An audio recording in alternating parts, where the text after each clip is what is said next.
Hi, welcome to class. I'm Jennifer of Unset Ways Yoga and Mindful Movement.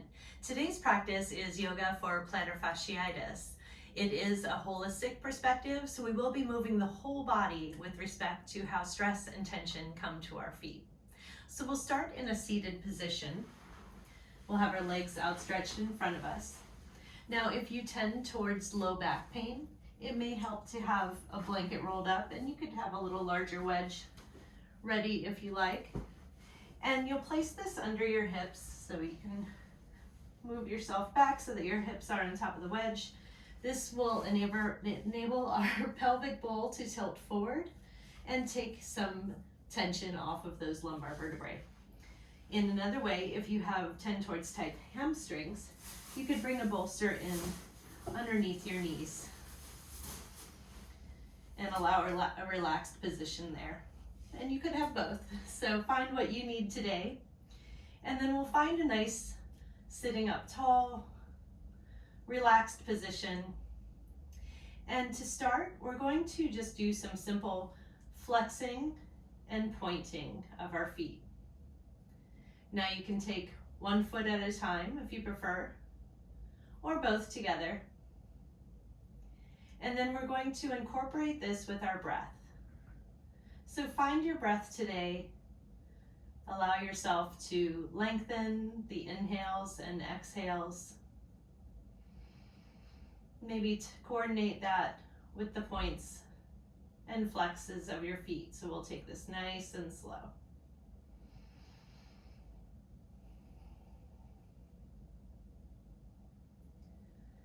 And as we get into our motion here with the feet, make sure you're not clenching anything in the upper body or resisting or tensing up. Make sure you're relaxing in your jaw, and make sure your shoulders are away from your ears. You can keep that belly in, supporting your spine as well, but in a relaxed way. Find a balance that works for you, enabling you to breathe easy and find some nice movement, gentle movement with the feet. From here, we'll take some intuitive movement. You could add some ankle circles if that works for you, or continue to do the pointing and flexing. And allow yourself some nice deep breaths in, big sigh exhale to release any last tension.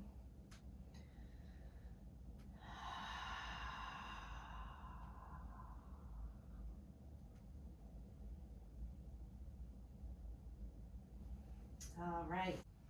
So from here, we're going to take a forward fold. So many options for you. If you'd like to keep your bolster underneath your knees, if you tend towards tight hamstrings, you're welcome to.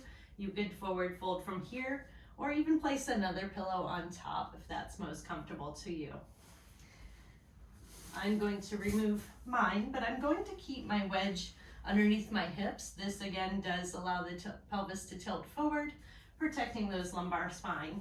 So find a combination that works best for you today. You can even bring that bolster in between your knees, have a slightly wider stance with the feet. And when you're ready, we're going to sit up tall. We're going to hinge at the hips first, kind of like a car seat, and then allow ourselves to roll down in front of us, feeling either supported by the floor or your bolster or stack of pillows in some way. Find your breath, some nice even breathing. And you might experience sensation of the entire back line, starting at the skull, going all the way down to the hips.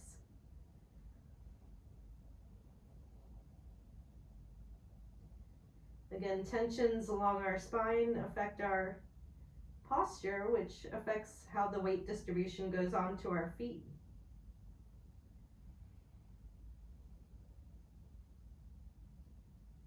So opening up our body segment by segment can help us find relief from head to toe.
couple more cycles of breath here, relaxing all parts of your body, releasing tension from anywhere where you chronically brace or clench.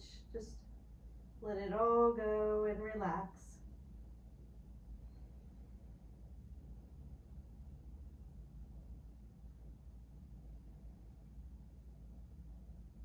And when you're ready, slowly roll up to a seated position. Right. So from here, we're going to create a bit of a bolster ramp. So I like to stack up some pillows nice and tall, kind of a ramp because we'll be reclining back onto there. And we can take our blanket roll out of the way if you like. So we'll be sitting in Virasana in front of our ramp with a little bit of space. So if you want to bring a block for your hips, again, to support that low back, you may. And we'll keep our ankles hugged right in to our hips or that block so that they stay straight. We don't want them rolling out and creating any stress on those outer ankle structures. So we want to keep those nice and hugged in, finding ourselves sitting up tall. And let's take one more nice deep breath in. Big sigh, exhale. Next, we're going to release our right leg. So we'll bring that up so the foot is on the floor, bent knee. And maybe re-steady yourself if your hips are on the block. Make sure you have a nice even balance there. And this will allow us to address one hip flexor at a time. So we're going to recline ourselves back. And you may find you need some more bolsters, or if you want less, to be able to recline yourself back to a lower level or even to the floor. Find what you need today. This is about what your body needs, and I want you to get the most out of this practice that you can. And then once you find your position where you find a nice sensation of stretch but without pain, one that you can hold a nice, comfortable, easy breath in, and that you feel supported, find your stillness. And this is the part where our body finds safety in what we're doing. When we're constantly moving around all day, our body is constantly guessing, what are we going to do next? So it's bracing, it's trying to keep us from injury. And so when we hold still, especially in a posture of stretching or opening, this allows the body to release tension, relax, and that allows circulation to come into the tissues and any healing that we need. So we need nourishment, hydration of the tissues, and stretching to contrast against the tensed up, repetitive motion that we deal with throughout our days. And in this posture, we're opening up the hip flexors. So the hip flexors are very prime in terms of overall body posture. So by opening them, we're able to stand up taller and have more power to move when they're not contracted and tensed. This also affects the weight distribution of our walking gait, which directly affects our feet and how much stress is going on to them with every step. So by opening these hip flexors, it really helps our feet in the end. So again, we'll find our stillness, make sure you're not wiggling around, and find a nice, deep, even breath. Allow that healing to come to your hip flexors, all the way down your legs, into your feet.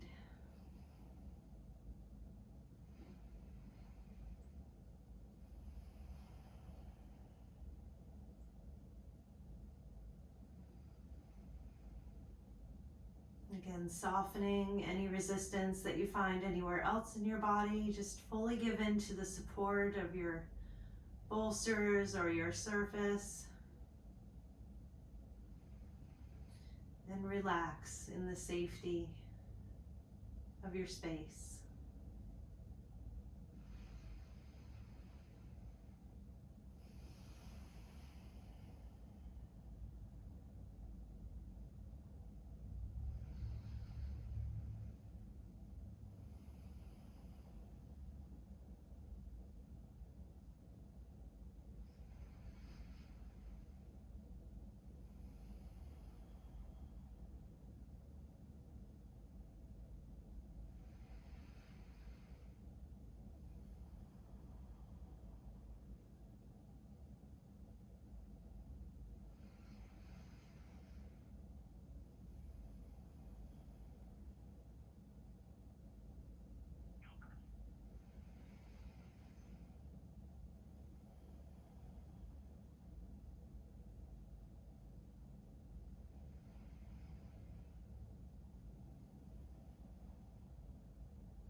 And after this cycle of breath, we're going to place our hands about where our feet, the foot level is. We'll hug in our belly button towards our spine to support our back. Lead with the chest as if someone's picking you up like a rag doll, letting your head fall behind, which takes pressure off of your neck.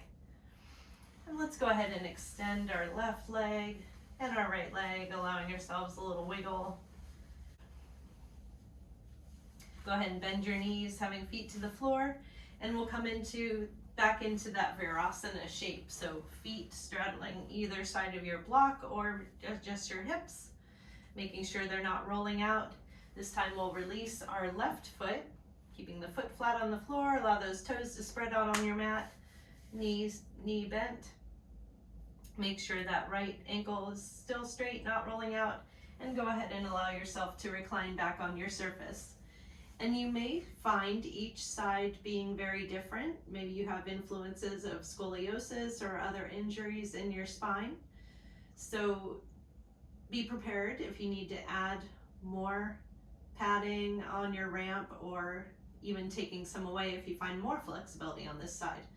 So find the best way to arrange for this posture here for yourself, and then find that stillness.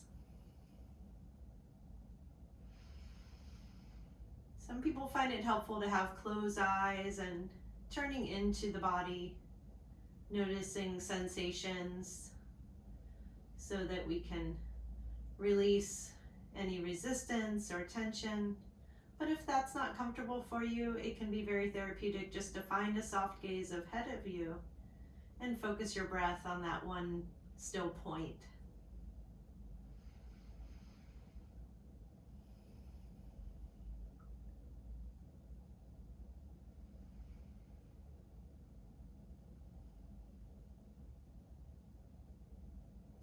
In releasing chronic tension, it's always very important to make sure our bodies feel that we're in a place of safety, so that constant fight or flight reaction can finally turn off and find ease.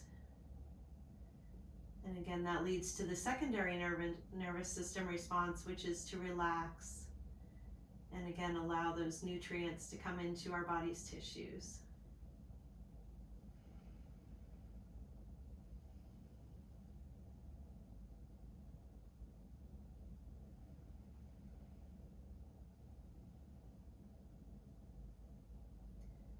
And these are concepts that generally happen when we're sleeping, when our body can fully relax. But if you're like me and you have trouble sleeping, you can be an insomniac, or maybe you wake up and you realize you've been tensed up in your sleeping.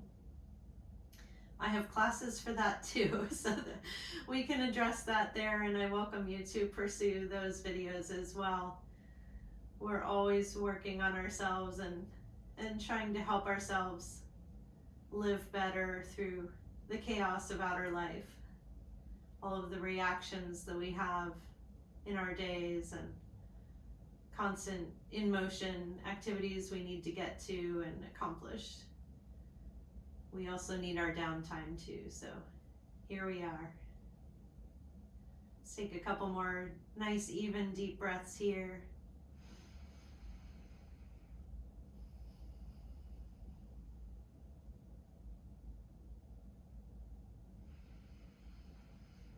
And when you're ready, placing those hands aside of your feet or the one foot at that level, bring that belly button into your spine for support. Raise with your chest and let your head follow. And you're welcome to pull your block out if you like. Extending both legs, allowing yourself a little wiggle. Soothe those knees. All right, and then we'll come up. We'll turn around to be on hands and knees. So from here, we're going to come into some direct work for our feet. We're going to come into toe stand. So again, this is going to be very sensitive, but is very direct for our plantar fasciitis needs. So I'll show where the posture starts, and then I can show you different ways that we can approach it. So we would start with hands and knees. And then you want to take each foot one at a time. having them about just a little narrower than hip widths apart. Have each of the feet where the toes are spread out, touching the floor. And then we would slowly walk ourselves back to being seated on our heels, allowing the stretching of that entire band along our foot. Now that can be very intense. So if you're on your feet all day especially and don't get to work out your feet and stretch them out, here's a couple of things we can do. So we could start with step one, finding a block between our feet. And you can play with different heights, whether it's at the lowest, medium, or high setting. And then you would hug those feet in next to the block, allowing for straight ankles and making sure that each of those toes is touching to the floor. So you have a balanced stretch on the foot, and then come back to place your weight onto the block. And that can be a nice little relief if sitting back down on your heels is too much. Another option would be to bring in a bolster or pillow. We can keep our block close if necessary too.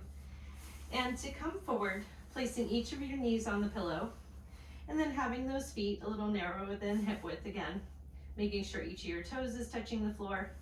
And from here, you could come back, lowering yourself back to sitting on your heels, or you could also add that block there. Another option, if that's too much, is to, well, you could have a bolster in front of you and any amount of space, just allowing yourself to back up towards your heels. So if this is how far you can get today, it's still very helpful to get those tissues to help open up. And this can be a slow and gradual process. And then maybe after a few practices, you'll be able to progress to coming more upright, and of course, working through each of the different layers of bolstering or adding blocks to make this posture doable for you. And some days you may find more tension than others. So always having things available to make this more accessible is the key to our practice. And it is practice, so we just keep trying. So find what you need for your posture today. I'm going to choose a block for myself, hugging those ankles in, making sure my toes are each touching the floor. And then I'm going to come back up and sit myself in stillness. And again, you don't want to be feeling any pain, so definitely back off into either a different form of posturing or leaning forward if you need to take some of the weight off. But we'll find stillness. That's, again, the most important part. If you are seated upright, make sure you're sitting up tall, nice and relaxed though, so your shoulders are away from your ears. Find an easy, gentle breath. Close your eyes if you like. Maybe envision every breath going straight into those tissues of the foot.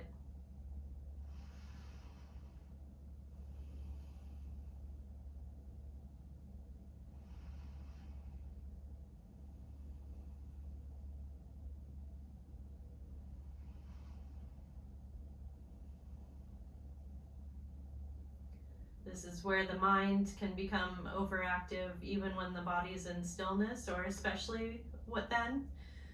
As our mind senses discomfort, it makes you feel like you need to move. So if it's painful, yes, move out of the posture into a different form, or maybe try it another time.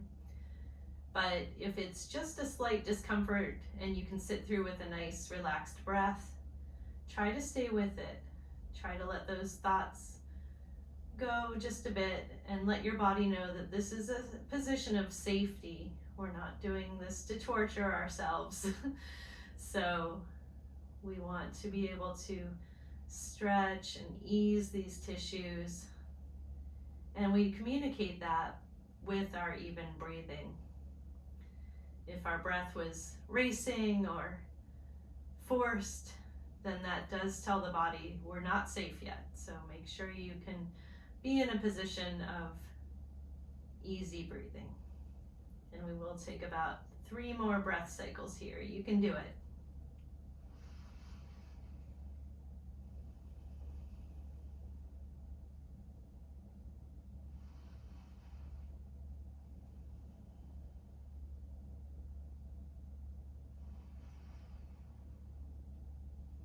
And one more nice deep breath in all together.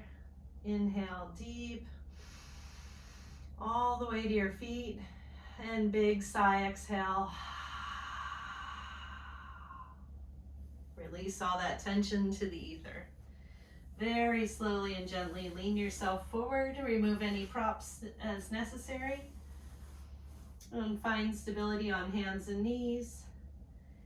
And let's gently tap out the tops of those feet.